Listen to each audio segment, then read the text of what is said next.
भारत में संस्कृत के मूर्धन्य विद्वान महामहोपाध्याय विद्या वाचस्पति राष्ट्रपति पुरस्कार से सम्मानित डॉक्टर गौतम भाई पटेल अहमदाबाद से आज निजी प्रवास पर साहित्य प्रेमी नागौर ग्रंथ संग्रह ग्रंथालय के संस्थापक श्री जगदीश प्रसाद जी सोनी के आवास पर पधारे।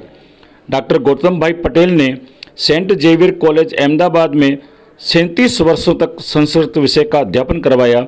संस्कृत विषय के हेड ऑफ द डिपार्टमेंट से 1996 में आप सेवानिवृत्त हुए। संस्कृत साहित्य अकादमी गुजरात के आप 1993 से 2003 यानी लगातार 10 वर्ष तक अध्यक्ष रहे। वेद, उपनिषद, भगवद गीता, कालिदास, शंकराचार्य, रामानुजाचार्य, कौटिल्य आदि विषयों पर 150 से अधिक लेखकों एवं पुस्तकों का संपादन आपने किया। भारतीय संस्कृति के राजदूत के रूप में आपने America, Canada, Britain, Nepal, Africa, France, Italy, Germany, Switzerland, Tibet, चीन आदि सहित अनेक देशों में आपने प्रवास कर भारतीय संस्कृति सभ्यता के प्रचार प्रसार के लिए प्रवास किया। श्री जगदीश जी सोनी के आवास पर आयोजित इस स्वागत कार्यक्रम में श्री रुद्र कुमार शर्मा, श्री नृत्य गोपाल मित्तल, श्री हेमंत जोशी, लीलाधर सोनी, मनीष शर्मा, सुनील सरवाड़िया, श्रीमती मधु सरवाड़िया, घनश्याम मंडोरा, प्रेम सोनी, जय सोनी, राहुल सोनी, मेघराज राव सहित अनेक बंधु उपस्थित रहे। मेरा नाम जगदीश प्रसाद सोनी। गौतम भाई पटेल का परिचय है कि आप वेदांत दर्शन के स्वामी गंगेश्वरानंद जी के शिष्य हैं और आधिकारिक शिष्य हैं और कृपा पात्र शिष्य हैं। आप सेंट जेवियर्स कॉलेज में 37 वर्ष तक head of the department of the Sanskrit रहे और उसके बाद 10 ईयर आप पूरे गुजरात संस्कृत साहित्य अकादमी के अध्यक्ष रहे और honoured by the president of India. महिम राष्ट्रपति ने आपको सम्मानित किया और 153 इनके ग्रंथों का लेखन एवं संपादन हुआ और पूरे विश्व में आप घूमे। अमेरिका 10 बार गए हैं, इंग्लैंड 10 बार गए हैं, चाइना गए हैं और भी कई देशों में आप गए हैं और कई जगह आपके अच्छे प्रवचन भी हुए और आप अभी इनकी अवस्था 85-86 वर्ष की हो गई और आज भी आप बिल्कुल सक्रिय। आज नागौर कैसा नागौर तो मेरे पे इनकी कोई विशेष कृपा हुई है और मेरा इनसे करीब 10 साल से निरंतर संपर्क में। काफ़ी लोगों से मिले भी हैं, क्या चर्चा रही मुख्य? यह ऐसा है, मुझे तो अपेक्षा ही नहीं थी। यहाँ आया तब पता चला कि इन्होंने तो इतना आयोजन किया है, परिश्रम करके 2-3 स्थानों पर मिलना हुआ और सब जगह पे कोई न कोई विषय की बात होती रही और हम बात करते रहे। हमारे लिए कॉमन विषय तो भगवान कृष्ण या राम का है, हमारी संस्कृति के वो धुरंधर है। मैं तो ऐसा कहता हूँ कि 2 काले आदमी थे जिन्होंने हमारी संस्कृति के वाणे ताणे नाखे। एक भगवान कृष्ण और दूसरे कृष्ण द्वैपायन यानी व्यास। व्यास नहीं होते तो कृष्ण नहीं होते, हम नहीं जानते, और कृष्ण नहीं होते तो व्यास नहीं होते। कृष्ण का चरित्र दिखा ने, लेकिन ये दोनों ने जो काम किया है वो हमारी संस्कृति अद्भुत है दुनिया भर में। क्योंकि व्यास का तो क्लेम है, यद इहास्ति तद अन्यत्र यद नेहास्ति न कुत्रचित। यानी महाभारत है, उसमें जो यहाँ है वो सब जगह पे है और यहाँ नहीं है वो कहीं भी नहीं है। और सच कहता हूँ, आप शांति पर्व पढ़े, विश्व भर के सभी विषयों की चर्चा वहाँ पर, एक भी विषय ऐसा नहीं जिसकी चर्चा आपको नहीं मिलेगी। हमारी वास्तव में ऋषि संस्कृति है और मुझे दुख यही है कि हमारा जो भव्य भूतकाल था, आज उसको हम हमारे युवाओं तक नहीं पहुंचा पाए। इसलिए युवा ने विदेशी संस्कृति में जाते हैं, 31 दिसंबर को डांस करते और नाचते हैं। क्यों जरूरत है? किसने आपकी दिवाली मनाई यूरोप में? तो आपको क्या जरूरत है दारू पी के तूफान करने की? देखा नहीं? लेकिन सीधी बात यह है कि मैं एक उदाहरण देता हूँ महाभारत का। महाभारत में सबसे पहले कृष्ण भगवान हमें जो मिलते हैं वो द्रौपदी के स्वयंवर में अपने भाई संकर्षण के साथ आए हैं। सामने ये राजाओं की लाइन में बैठे हैं, सामने ब्राह्मणों की लाइन है, सभा है, वहाँ अर्जुन मतलब सब पांडव ब्राह्मण वेश में बैठे हैं। वो देखकर कहते हैं कृष्ण, देखना उनके शब्द, वो सामने जो है वो अर्जुन है, यद्यस्मि संकर्षण वासुदेव, संकर्षण आपके भाई है, उसको कहता है हे संकर्षण, यदि जो मैं वासुदेव हूँ समझिए तो वो पार्थ है। अब देखिए कृष्ण की सेल्फ आइडेंटिटी, अपनी अस्मिता का उसको ख्याल है कि मैं वासुदेव हूँ। वासुदेव का एक अर्थ है वसुदेव का पुत्र, लेकिन दूसरा अर्थ है समग्र विश्व को व्याप्त करने वाला। कृष्ण नाम वासुदेवोस्मि, ऐसा भगवत गीता में उन्होंने कहा कि वृष्णियों में मैं वासुदेव हूँ, मतलब आई परवेड द होल यूनिवर्स। तो मतलब अपनी सेल्फ आइडेंटिटी कृष्ण को है कि मैं कौन हूँ, हमारे बच्चों को नहीं। आप कौन है? आप ऋषि की संतान है। विज्ञान का एक भी चीज लाओ जो यहाँ नहीं है। आज का विज्ञान जो कह रहा है वो तो सब चीजें हमारे वहाँ पड़ी हुई है। फिर फर्क इतना है कि उस समय मंत्र शक्ति थी, आज यंत्र शक्ति है। मंत्र से वो सिद्ध होता था, आज यंत्र, आज ये भी सिद्ध हो गया। देखो आप कहते हैं कि भाई आवाज सेट कर लेते हैं, आप आओ, आपका हॉर्न बजाओ तो गैरेज खुल जाता है। ये क्या हुआ? जो आवाज है वो वहाँ विद्युत शक्ति में कन्वर्ट हुआ, उसने मैग्नेट का में कन्वर्ट हुआ और उसने एक्शन किया। तो आवाज द्वारा ये सब चीज हो सकती है। तो उस जमाने में मंत्र से करते थे। संजय घर में बैठा बैठा पूरा देखता था, वो हमारे लिए गप था, मतलब सब कहता था। आज आप और मैं यूक्रेन का युद्ध देख सकते, देखते ना रोज टीवी में। क्यों? ये यंत्र से आया, वो मंत्र से था। तो ऋषियों ने मंत्र द्वारा ये सब सिद्ध किया था। साहब आश्चर्य की बात है, छठी के दिन भगवान ने पूतना कुमारी कहते हैं। हाँ, अब कोई भी अच्छे जोशी को पूछो तो 6 दिन पहले वो लड़के की कुंडली नहीं निकालेगा। हम छठी का वो रखते हैं, दिया रखते हैं, कित्ता रखते हैं, कंकु रखते हैं, प्रभु उसकी आखी छठी बनाते हैं और बाद में करते हैं। अब मजे की बात आज ये आई है कि आज का विज्ञान कह रहा है कि 6 दिन तक बालक का डीएनए टेस्ट नहीं आता है। अब बताइए, वो जो ऋषि ने ये परंपरा शुरू की उसको मालूम था कि 6 दिन तक कुछ नहीं आने वाला है। आज विज्ञान कहता है, वो उन्होंने हजारों साल पहले कहा। मतलब ऐसे तो कई उदाहरण है मेरे पास कि भाई प्राचीन विज्ञान जो है वो। अच्छा, मैं नानी पालखी वाला नाम सुना होगा, बॉम्बे के बहुत बड़े बैरिस्टर थे और भारत के राजदूत भी रहे अमेरिका में। हाँ, उनको मोरारजी देसाई ने भारत के एम्बेसडर बनाए थे वो। और होमी बाबा, हाँ जहांगीर, अपने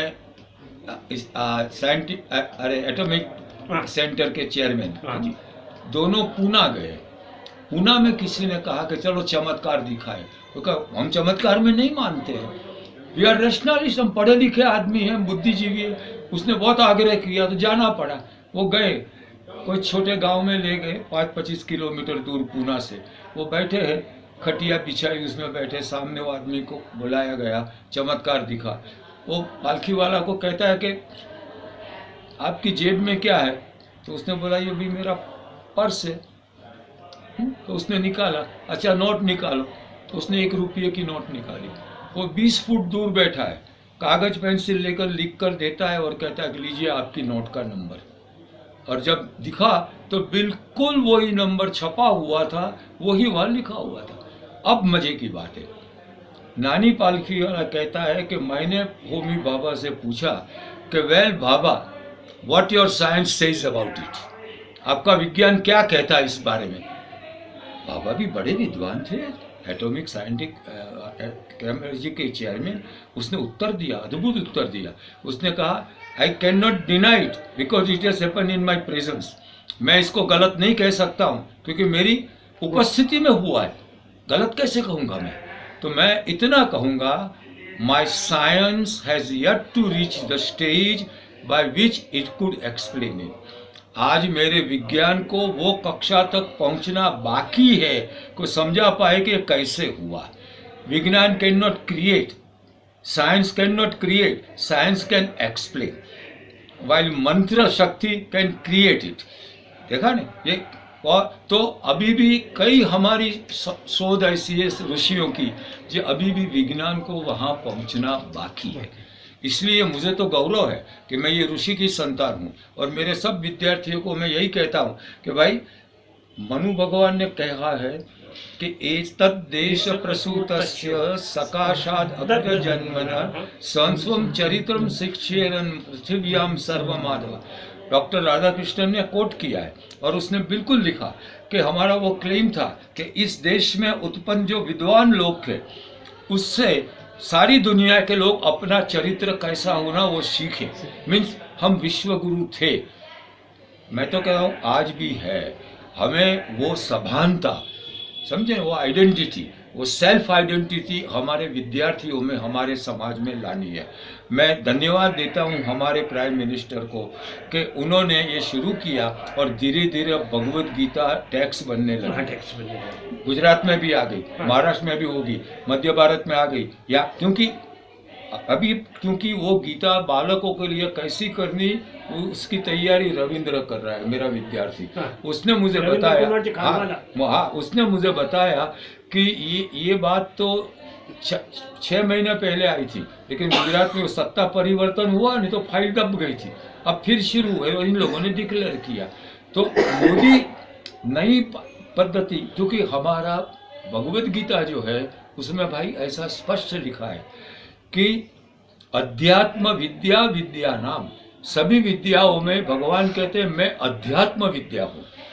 और अपनी तकलीफ ये थी कि मैकोले एजुकेशन में अध्यात्म विद्या को कहीं भी स्थान नहीं था। अध्यात्म विद्या आए तो ही आदमी सच्चे अर्थ में मनुष्य बन सकता है। मनुष्य को मनुष्य बनाने के लिए किस चीज़ की आवश्यकता है? इकोनॉमिक्स की नहीं, पैसे की नहीं, कायदे की नहीं, बिजनेस मैनेजमेंट की नहीं। मानव को मानव बना के लिए तो गीता पढ़ानी चाहिए, उपनिषद पढ़ाने चाहिए। देखा ने, आर्नोल्ड टोएम्बी गत सदी के बहुत बड़े हिस्टोरियन जिन्होंने 7 वॉल्यूम लिखे और उनको नोबेल प्राइज मिला as a historian of the age. और उन्होंने ऐसा लिखा कि आज हम हमारे सेल्फ डिस्ट्रक्शन, यानी हम हमारा विनाश करें ऐसे स्थान पर पहुंच गए हैं। इसमें से यदि हमें बचना हो तो हमारी ये केवल एक और एक ही मार्ग है और वो है भारतीय मार्ग। और भारतीय मार्ग है अध्यात्म। रोम ने लॉ और ऑर्डर दिया, ऐसा कहते हैं। रोम ने लॉ और ऑर्डर का कॉन्सेप्ट दिया। आगे चल के इंग्लैंड ने डेमोक्रेसी का कॉन्सेप्ट दिया। फ्रांस ने फ्रेटर्निटी यानी ब्रदरहुड का कॉन्सेप्ट दिया। इंग्लैंड ने लिबर्टी का दिया। तो भारत ने क्या दिया? भारत ने विश्व को अध्यात्म दिया। और अध्यात्म एक ऐसी चीज़ है कि जो सामान्य की कक्षा में नहीं है। मैं पूरी भारतीय संशोधन की विशेषता दिखाऊं। डार्विन की थियरी आप जानते हैं? डार्विन कहता है ना, उत्क्रांति हुई, फिशिस यानी पहले मछलियाँ, फिर एम्फीबियंस यानी उभयचर, जलचर और पृथ्वी पर चले वाले, फिर आए रेप्टाइल्स यानी पेट पर चलने वाले, फिर आए बर्ड्स और फिर आए मैमल्स और उसमें पशु और उसमें से बंदर और उसमें से मानव। ये इनकी थियरी है। अब मैं सवाल पूछता हूँ, रेप्टाइल्स यानी पेट से चलने वाले में से उड़ने वाला कैसे आया? Is there any connection? अच्छा, उड़ने वाले में से सस्तन प्राणी कैसे आया? पक्षी में से बकरी या कैसे आया? अच्छा देखिए, हमारा उत्क्रांतिवाद वो है भगवान का 10 अवतार। 10 अवतार भगवान के, उसमें सबसे पहला है मत्स्य अवतार। वो डार्विन भी मानता है, हम भी मानते हैं। दूसरा आया कूर्मा अवतार, वो भी डार्विन भी मानता है, उभयचर। कूर्म पानी में और पृथ्वी पे दोनों रहता है। फिर आया वराह, वो पानी में कम, पृथ्वी पे ज्यादा। देखिए कैसी कंसिस्टेंसी चल रही है। वराह के बाद आया नृसिंह, उन्हें ऊपर उड़ाया नहीं, नृसिंह यानी आधा पुरुष और आधा प्राणी आया नहीं। उसके बाद आया वामन यानी छोटा आदमी। उसके बाद आया परशुराम यानी बड़ा आदमी। लेकिन तकलीफ ये है कि परशुराम में सभी प्राणी वृत्ति है, हिंसा है, वैर है, क्रोध है, द्वेष है, ये सब कुछ है, मार दिया। और ये सब परशुराम के जीवन है। उसके बाद आए भगवान Ram, he is a perfect human being. Ram संपूर्ण मानव के अपेक्षित सभी गुणों की पराकाष्ठा वो राम में है। अब मजे की बात है कि डार्विन के लहू में या उनकी थियरी में, उनके देश में मानव से आगे चिंतन ही नहीं है। हमारे वहां राम के बाद आए कृष्ण। समझिए बराबर, फ्रॉम ह्यूमैनिटी टू डिविनिटी चलाया, फ्रॉम मानवता से दिव्यता की गति। देखो राम मानव है, मानव सब कर्म करते, कृष्ण दिव्य है। राम का चरित्र है, कृष्ण की लीला है। चरित्र ऐसा है कि यू कैन प्रेडिक्ट कब ये राम ये करेंगे, या ये होगा ये होगा। लीला you can not predict, Krishna क्या करेगा यू कैन नॉट। और फिर भी सभी दिव्य काम किए उसने, कि नहीं? गीता से बढ़कर दिव्यता कहाँ है विश्व में? तो डार्विन के पास मानव से आगे चिंतन ही नहीं है। तो हमारे ऋषियों के पास मनुष्यत्व से आगे देवत्व की कल्पना है, और देवत्व के आगे बाद बुद्ध आए, वो निर्वाण, परम शांति। निर्वाण का अर्थ ऐसा है भाई, गीता में भी निर्वाण शब्द आया, बुद्ध का अपना है ऐसा नहीं भाई, 3 बार आया गीता में। दीप होता है नहीं, वो जलता है, फिर क्या होता है, वो धीरे धीरे वो दीप चला जाता है। अब वो कहाँ गया आप नहीं कह सकते, तो उसको हम दीप निर्वाण कहते हैं। गया, लेकिन कहाँ गया? You can not find. कितने भी तुम मशीन लगाओ, ये ज्योति गई, कहाँ गई? गई, परफेक्ट, फिर कुछ बाकी नहीं। तो ये हमारा उत्क्रांतिवाद है, देखा नहीं? और बच्चों को ये सिखाना चाहिए, और मैं सिखाने को कहूँगा तो हमको कहेंगे भगवावाद। अरे भगवावाद कोई बुरी थोड़ी चीज है, हाँ हम भगवावाद है, चलो हमें तैयार है। लेकिन जो सत्य है वो तो कहना पड़ेगा ना, कि डार्विन जहाँ नहीं पहुंचा वह ऋषि पहुंचे। डार्विन में जहाँ गैप्स है वह हमारे अवतारवाद में गैप्स नहीं है। तो ये स्पष्ट हमें दिखाता है कि भाई हमारे ऋषियों का जो चिंतन है वो अभी इन लोगों को पहुंचने की बहुत देरी है। देखो साहब, राम शंकराचार्य हिमालय में बैठे हैं, माँ को वचन दिया है कि तेरे अंतिम समय पर मैं उपस्थित हो जाऊंगा। माँ ने केरल में कहा बेटा शंकर, और आश्चर्य की बात है उन्होंने वहां सुना ऐसा ही नहीं, दूसरी मिनट वहां पहुंचे। आज वो हुआ, आज मैं मोबाइल में यहाँ करूं तो उसी क्षण मेरी लड़की कनाडा में सुनेगी, लेकिन उसी क्षण उठकर यहाँ नहीं आएगी। अभी विज्ञान को वहां पहुंचना बाकी है, जो शंकर ने करके दिखाया नहीं करके, वो आ गए दूसरी मिनट। विज्ञान नहीं पहुंचा अभी तक, कितने भी देखा नहीं, तो एक भाग आया, दूसरा भाग नहीं आया अभी। तो मतलब ऐसी तो अनेक चीजें हैं कि जो, जैसे शब्द ब्रह्म हमने कहा, शब्द को ब्रह्म सर्वव्यापी है, यानी वो नष्ट नहीं होता है, वो हमेशा रहता है। अब देखिए शब्द व्यापी, सर्वव्यापी, उसका उदाहरण आपके सामने है। यहाँ मोबाइल में मैं बोलता हूँ और अमेरिका में वो सुनता है, नहीं तो वैसे अमेरिका जाने को कितना टाइम लगे। अच्छा, मेलबोर्न में क्रिकेट खेली जाती है, बैट और बॉल ऐसा होता है, और उसका आवाज उसी क्षण में यहाँ सुनता हूँ। तो मतलब शब्द विश्वव्यापी है, वो ऋषियों का चिंतन सत्य हुआ। अब दूसरा बाकी है, शब्द नष्ट नहीं होता। हमारे गुरुदेव बद्रीनारायण से आगे वसुधारा करके जगह है, बर्फ से आच्छादित। अब तो लश्कर है वहाँ, क्योंकि बाद में चाइनीज बॉर्डर है, नहीं जाने देते, पहले जाते थे। और वहाँ जाके बैठे, वशिष्ठ ऋषि का आश्रम था, ध्यान लगाया, और उन्होंने भगवान वशिष्ठ के सप्तम मंडल के मंत्र सुने। मतलब आज भी वो वेद के मंत्र वहाँ आकाश में घूमते हैं। उसका मतलब ऋषियों ने जो कहा है वो सत्य है। अभी मुझे बताया गया कि नासा में ये लोग क्या करते हैं, हमारे वाक्य लेते हैं और संशोधन करते हैं। तो इस पर संशोधन चल रहा है कि आप इस रूम से बाहर गए तो इस रूम में क्या बोला गया वो टेप हो सकता है। बोले वो तो होता है, मैं बोला वो हो गया, लेकिन जाने के बाद हो सकता है। अब प्रयोग कर रहे हैं, मानो कभी आज नहीं तो 10 साल 20 साल 100 साल में भी वो करेंगे तो सबसे अच्छा आनंद ये होगा कि शिवाजी ने अफजल खान को चीर डाला और उसने जो चीख लगाई ने वो भी हम देख पाएंगे और भगवत गीता भी सुनेंगे भगवान की। होगा तो सब करेंगे जो भी हो, लेकिन अभी विज्ञान को बहुत कुछ मिलना बाकी है जो हमारे ऋषियों ने प्राप्त किया है, समझे। लेकिन हमारे बच्चों को ये समझना है कि भाई हम बहुत थे और आगे और भी जाएंगे, सीधी बात है। और ये नई शिक्षण नीति में अध्यात्म विद्या को मोदी जी ने स्थान दिया है। वो धीरे धीरे धीरे देखो, प्राथमिक कक्षा में गीता आई, फिर धीरे आगे आएगी, फिर वेद आएगा, उपनिषद आएगा, सबके लिए। तो क्या होगा कि क्योंकि वेद का सीधा ऑर्डर है भाई, मनुर्भव जनय दिव्यम जनम, बी अ ह्यूमन बीइंग, मनुर्भव। देखा, तू मनु था, यानी मनु प्रथम मनुष्य था, उसकी हम संतान मानव है। मनो हो अपत्य पुमान सा मानव, मानव का अर्थ ये हुआ है कि मनु की संतान। और फिर आगे कहता है जनय दिव्यम जनम, तू सच्चा मानव बनेगा तो तेरे में दिव्य जन, बराबर ने, पैदा होगा। तेरे को उसको दे। Why we are on the earth as a human being, why from humanity to divinity, वो हमारा आदर्श होना चाहिए। हम है यहाँ से हमें आगे जाना है, ऊपर जाना है, नीचे नहीं गिरना है। तो ये हमारी संस्कृति है और मैं तो संस्कृति का पूजक हूँ।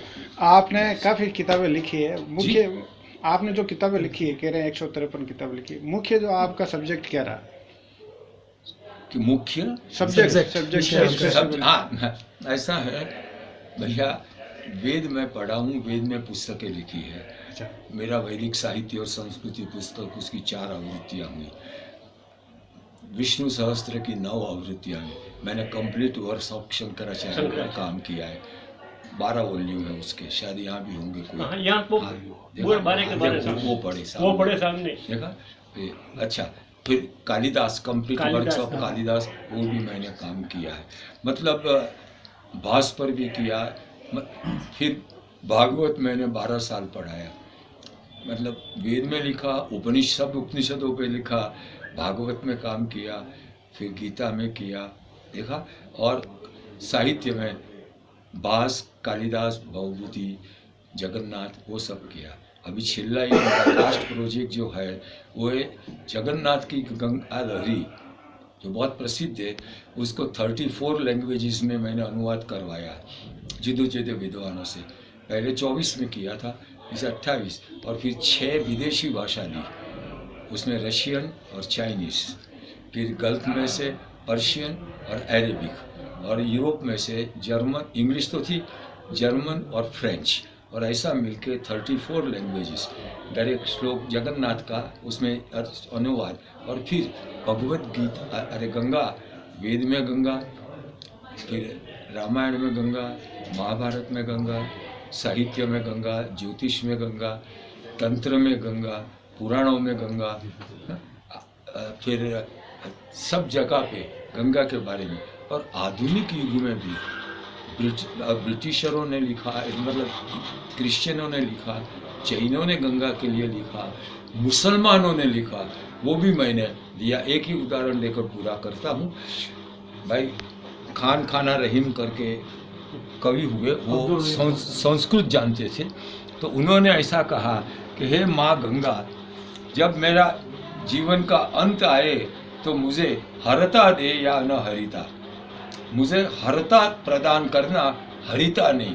पहले तो मैं भी कुछ समझ नहीं पाया क्या कह रहा है, फिर पता चला कि हरता यानी मुझे भगवान शिव बनाना, शिवत्व, जैसे ममता, तो ऐसा शिव का भाव, मुझे शिवत्व चाहिए। क्यों? कि तू मेरे सर पे रहेगी। हरिता यानी विष्णु नहीं बनना है, क्या कि तू मेरे पैर में है। क्या अद्भुत। और मुसलमान लिख रहा है भाई। गंगा की विशेषता ये है, हम स्वतंत्र हुए उसके बाद यूनेस्को ने स्पेशल टीम भेजी और मणिकर्णिका घाट पर जाके जो जलाए हुए आधा बॉडी डाल देते हैं, पानी गंदा होता है, ये सब उन्होंने देखा, परीक्षण किया और निर्णय पर आए कि केवल आधे घंटे में पानी कितना भी दूषित हुआ हो आपो आप शुद्ध होता है। आज उन्होंने नाम दिया है निंजा वायरस। गंगा के जल में निंजा वायरस है, वो किसी भी प्रकार के जीव जंतु या बैक्टीरिया आते उसका वो नाश करते हैं। सवाई माधवराव ने जब इंग्लैंड में उसका राज्याभिषेक हुआ, चांदी के 2 बड़े घड़े भर के गंगा जल भेंट दिया था। 50 साल बाद खोला, उसमें एक भी जंतु नहीं पड़ा। और आप और कोई भी लाओ, दुनिया की कोई नदी नहीं है, केवल गंगा और गंगा है कि उसका पानी आप कितने ही साल रखो कभी नहीं बिगड़ता है। क्योंकि कोई कहे कि हिमालय से आती है जड़ी बूटियाँ, हिमालय से 25 नदियाँ आती है, पंजाब की भी आती है और चीन तरफ जाती है और ब्रह्मपुत्रा भी आती है, सब कोई वहाँ से आती है, सबका पानी बिगड़ता है। लेकिन गंगा का, और गंगा ऐसी नदी है जो तीनों देवों के साथ जुड़ी है, ब्रह्मा विष्णु महेश। बाकी की नदी एक एक देव के साथ, कोई सूर्य की पुत्री है, कोई शिव की है, कोई ऐसा ऐसा कहते, लेकिन गंगा ब्रह्मा विष्णु और महेश तीनों के साथ जुड़ी है। तो गंगा, तो मेरा किताब जो उसका नाम ही मैंने रखा है कि माता गंगा एकता की प्रतीक। हिंदू मुस्लिम सिख ईसाई सब मानते हैं, जैन भी मानते हैं, बौद्ध भी मानते हैं, सिख भी मानते हैं, और सबने गंगा पर लिखा है। तो सबका सार इकट्ठा किया है। देखो अब कब प्रकाशित होता है, अभी प्रेस में तो है। आप आज की युवा पीढ़ी को क्या संदेश देना चाहेंगे? भाई मैंने कहा कि सब पहले युवा पीढ़ी को अपनी आइडेंटिटी, हम कौन है वो जानना है। हम ले भागू नहीं है, हमारे ब्लड में, हमारे डीएनए में, आज की भाषा में ऋषियों का डीएनए है। Right, we were born to be great, we were born to be guru, right, and we want to be guru of the world. और आज प्रभु की कृपा है, हमें एक अच्छी टीम मिली है ऊपर, मोदी जी की और उनकी, कि जिसके द्वारा हम उस दिशा में बहुत जल्दी आगे बढ़ रहे हैं। Thank you sir. क्योंकि सच बात